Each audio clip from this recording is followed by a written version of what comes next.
qo'rumni tayyorlash. Buni tayyorlash uchun albatta ko'katlarni yuvib tozalab tayyorlab olamiz.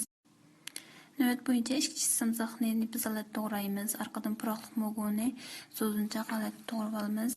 Butun pomidorni muvofiq cho'nqaq to'g'rab olgandan keyin qozonni qizitib ko'kos may yoki seriq may bilan maylab qo'rim qo'rishga boshlaymiz.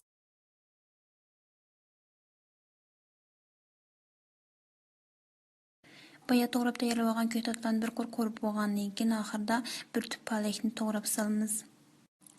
Palakni silib bir qo'r qo'rib etgandan keyin tuzni muvofiq miqdorda silib, tez aralashtirib, tovuqni yepib, tuvan o'tda 5 minut atrofida dumlab pishiramiz.